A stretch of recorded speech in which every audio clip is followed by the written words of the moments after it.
เยอรมันการมาเรียนต่อที่เยอรมันนะคะสำหรับซอสเป็นการตัดสินใจในชีวิตที่ใหญ่มากเพราะตอนที่อยู่ไทยเนี่ยซอสก็มีหน้าที่การงานที่พึงพอใจอยู่แล้วเพื่อนๆคงเข้าใจดีว่าการที่เรามีงานทำมีเงินของตัวเองเนี่ยมันฟินแค่ไหนมาเยอรมันเนี่ยซอสต้องทิ้งทุกอย่างที่สร้างขึ้นมาทั้งหมดในไทยฟังดูเสมือนว่าสร้างมาเยอะพอกลับมาเป็นนักเรียนเนี่ยซอสก็จะไม่มีสารภาพทางการเงินไม่มีเงินไปเปย์หนุ่มๆแล้วอ่ะสุดท้ายนะคะซอสก็ต้องกลับมานั่งคุยกับตัวเองแล้วก็ดูเป้าหมายชีวิตว่าเราต้องการอะไรพอเป้าหมายชัดปุ๊บก็ตัดสินใจลงมือทำเลยด่านแรกหาคณะเรียนก่อนเลยซอสหาคณะเรียนไว้แค่2รัฐนะคะนั่นก็คือบาเดนเวิร์ตเทนเบร์กกับไบเยิร์นเพราะว่า2รัฐนี้เนี่ยอยู่ตอนใต้ของเยอรมันวิวทิวทัศน์ภูมิประเทศสวยงามมากแล้วก็ติดฝรั่งเศสติดฝรั่งเศสสวิสออสเตรียติดเทือกเขาแอลป์คือเลิศตอนนั้นซอสคิดในใจนะคะถ้าได้เรียนที่มิวนิกจะโชคดีมากเพราะอะไรนะหรอหาไปหามาปรากฏไม่รู้ซอสทำบุญด้วยอะไรนะคะเจอคณะที่ใช่ในเมืองที่ชอบกับทีมบอลที่ชื่นชมแต่อย่าเพิ่งดีใจไปเจอคณะไม่ได้หมายความว่าจะได้เรียนไม่เป็นไรซอสมีแผนเด็ดอย่างนี้เราต้องหาคณะสำรองไว้สัก 4-5 คณะโอ้โหแผนเหมือนฉลาดแต่ใช้ไม่ได้ขั้นตอนการสมัครแต่ละคณะนี่เหมือนเล่นหาของในเขาวงกตบางคณะต้องการใบจบจากม.3 บางทีต้องการใบเกรดจากม.ปลายและยังต้องมีให้เขียน journal 1 ฉบับก็ประมาณ20 หน้านะคะต้องขอใบรับรองจากอาจารย์ที่มหาลัยอย่างน้อย2 คนหรือไม่ก็ต้องเขียน motivational letter และเอกสารอื่นๆอีกมากมายเรื่องเอกสารนะหรอเรื่องเล็กแค่นี้นะคะซอสก็จัดหาเพื่อให้ได้เอกสารมาทุกฉบับด่านต่อไปนะสิด่านที่3คำถามนี้ที่รอคอยสถานทูตเยอรมันโหดจริงหรือเปล่าซอสต้องขอบอกก่อนเลยนะคะว่าเวลาซอสไปขอวีซ่าที่สถานทูตเยอรมันในกรุงเทพเนี่ยเจ้าหน้าที่ทุกคนจะสุภาพแล้วก็ให้ข้อมูลที่ชัดเจนมาโดยตลอดเขาก็จะไม่ได้แบบเฟรนลี่ชิดแชทจิจะเมาส์มอยคุณค่ะขอโทษนะคะเอกสารไม่ครบค่ะ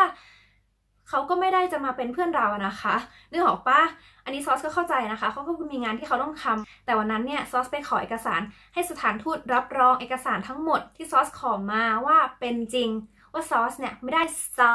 บังเอิญวันนั้นเนี่ยซอสไปเจอคุณเจ้าหน้าที่ป้าอาวุโสท่านหนึ่งเขาเห็นเอกสารซอสแล้วแบบดราม่าจะสมัครไปทั้งหมดนี่เลยเหรอรู้ไหมว่ามันเป็นงานซอสแบบขอโทษค่ะขอโทษค่ะแต่ในใจซอสแบบคุณป้าคะถ้าสถานทูตไม่มีงานแล้วเขาจะจ้างคุณป้าไหมคะคือซอสยื่นเอกสารไปเรียนนะคะไม่ได้ไปค้าอาวุธสุดท้ายนะคะซอสก็ได้มาซึ่งใบรับรองทั้ง5 ฉบับแต่ยังไม่จบด่านที่4เหมือนเราจะดีใจเฮ้ยเจอของในเขาวงกตแล้วแต่ลืมไปว่าต้องหาทางออกจากเขาวงกตด้วยช่องทางการสมัครของแต่ละมหาลัยไม่เหมือนกันอีกสุดท้ายซอสก็ต้องเลือกที่จะสมัครไปที่เดียวนั่นก็คือคณะในฝันในเมืองในฝันกับทีมบอลในฝันเป็นคณะเกี่ยวกับการวิจัยเทคโนโลยีการศึกษานะคะวัฒนธรรมที่ไทยเนี่ยเวลาเราต้องการความช่วยเหลือหรือต้องการข้อมูลอะไรเราก็จะไปถามคนนี้ทีคนนี้ทีแต่ที่เยอรมันเนี่ยเขาก็จะมีลิงก์มีข้อมูลให้เราอ่านอยู่แล้วถ้าเราอ่านไม่เข้าใจเราก็ต้องอ่านซ้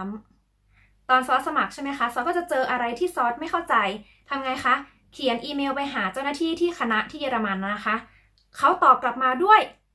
ลิงก์ให้ซอสไปอ่านซ้ำด่านที่6การรอคอยคำตอบซอสรอคำตอบจากมหาลัยอยู่หลายอาทิตย์นะคะปรากฏผ่านค่ะแต่ยังดีใจไม่ได้เพราะมีสัมภาษณ์อีกสามารถสัมภาษณ์ที่คณะตัวเป็นๆหรือจะออนไลน์ก็ได้ออนไลน์เนี่ยเขาเขียนระบุในเว็บไซต์อย่างชัดเจนเลยว่าถ้าเว็บไซต์ล่มหรือเกิดเหตุขัดข้องทางเทคนิคการสัมภาษณ์นั้นถือเป็นการยุติซอสก็ไม่อยากเสี่ยงนะคะก็เลยบินไปที่เยอรมันเพื่อไปสัมภาษณ์ตัวต่อตัวการรอคอยผลสัมภาษณ์เนี่ยมันทรมานจริงๆซอสต้องบอกตัวเองตลอดว่าได้แน่นอน1 สัปดาห์ผ่านไปมีอีเมลส่งมาบอกว่ายินดีด้วยคุณได้ที่เรียนซอสแบบจริงป้าไม่ได้ส่งอีเมลผิดคนใช่ไหมยังดีใจไม่ได้ที่เรียนไม่ได้หมายความว่าจะได้เรียนด่านที่8ต้องกลับมาทำเรื่องที่ไทยอีกต้องกลับมาเปิดบัญชีเยอรมันเรื่องนี้ทำให้ซอสรัก ชื่นชม นับถือเคารพและเห็นคุณค่าของระบบการทำงานดำเนินงานเซอร์วิสของที่เมืองไทยมาก คือที่เมืองไทยเนี่ยยื่นเรื่องอะไรปุ๊บได้ปั๊บไปธนาคารเปิดบัญชีวันนั้นได้บัตร ATM เลย ถ้าคุณมาเจอระบบที่เยอรมันแล้วจะร้องไห้นอนเครียดไปเลย1 เดือนเรามานับกันว่า1 เดือนจริงไหมซอสต้องปริ้นเอกสารออกมากรอกแล้วส่งไปรษณีย์ไปที่เยอรมันนะคะ กว่าจะไปถึงกว่าเจ้าหน้าที่จะเปิดอ่านกว่าจะดำเนินเรื่องและส่งเอกสารกลับมาที่ไทยอีก2 อาทิตย์ผ่านไปซอสได้จดหมายจากเยอรมันกลับมาบอกว่าคุณซอสคุณต้องติ๊กข้อนี้ด้วยข้อที่ซอสไม่ได้ติ๊กคือคุณซอสคุณถือสัญชาติอเมริกันไหมก่อนหน้าคำถามนี้ถามซอสว่าคุณซอสคุณถือสัญชาติอะไรซอสก็ระบุไปสัญชาติไทยจบคือถ้าซอสถือสัญชาติอเมริกันก็ต้องเขียนไปแล้วป่ะว่าถือสัญชาติอเมริกันแต่ไม่เป็นไรเมื่อเขาต้องการให้เราติ๊กว่าเราไม่ได้ถือสัญชาติอเมริกันเราก็ติ๊กและส่งเอกสารกลับไปที่เยอรมันอีกรอบนะคะผ่านไป2 อาทิตย์ซอสได้จดหมายมาอีกบอกว่าคุณซอสคุณไม่ได้ติ๊กข้อข้างล่างนี้ซอสแบบข้อไหนอีกคุณซอสเกิดที่อเมริกาหรือเปล่าซอสแบบเฮ้ยก็เขียนแล้วไงว่าเกิดที่กรุงเทพมันเป็นไปได้ไหมคะที่จะเกิด2 ที่พร้อมกันอะคือจะทำยังไงให้มนุษย์แม่คนนึงสามารถคลอดลูกได้2 ที่ในเวลาเดียวกันสรุปซอสก็ต้องติ๊กข้อนั้นว่าซอสไม่ได้เกิดที่อเมริกาและส่งจดหมายกลับไปที่เยอรมันอีกและจะได้เรียนไม่ได้เรียนก็ต้องขึ้นอยู่กับด่านนี้เลยนะคะด่านที่9การขอวีซ่าคือซอสจำไม่ได้แล้วนะคะว่าซอสขอวีซ่าที่สถานทูตเยอรมันในไทยหรือต้องส่งเอกสารไปที่สถานทูตเยอรมันนะคะแต่ท้ายที่สุดแล้วเนี่ยเหลืออีกแค่1 สัปดาห์มหาลัยก็จะเปิดแล้วซอสแบบทำไงดีสุดท้ายนะคะต้องให้เพื่อนที่เยอรมันเนี่ยติดต่อสถานทูตเยอรมันในเยอรมันให้กว่าจะได้มาซึ่งวีซ่ามหาลัยก็เปิดไปแล้วสัก2-3 วันซอสบินมาถึงเยอรมันเนี่ยก็เข้าเรียนเลยบินมาโดยที่ไม่รู้ว่าเพื่อนเขาเรียนกันที่ไหนแล้วตอนนั้นก็ไม่มีอินเทอร์เน็ตในมือถือซอสนั่งอยู่สักพักหนึ่งมีนิสิตฝอชาวเยอรมันเดินเข้ามา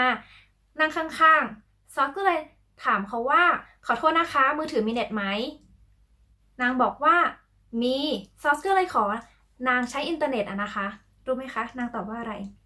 เป็นเหตุการณ์ culture shock ขั้นสุดในวันแรกของการมาเรียนที่เยอรมันไม่อยากให้อ่ะนางสะบัดเบอร์นี้ต้อนรับน้องใหม่ภาษาเยอรมันนางพูดว่าอุนเกียนแปลตรงตัวว่าไม่เต็มใจให้อ่ะซอสจะถามนางกลับนะคะด้วยความเป็นห่วงว่าเชิดเบอร์เนี้ยเจ็บคอมะเพื่อนๆเคยเจอเหตุการณ์แบบนี้ในต่างประเทศไหมคะไปเรียนมหาลัยวันแรกเป็นยังไงคอมเมนต์มาแชร์กันได้นะคะ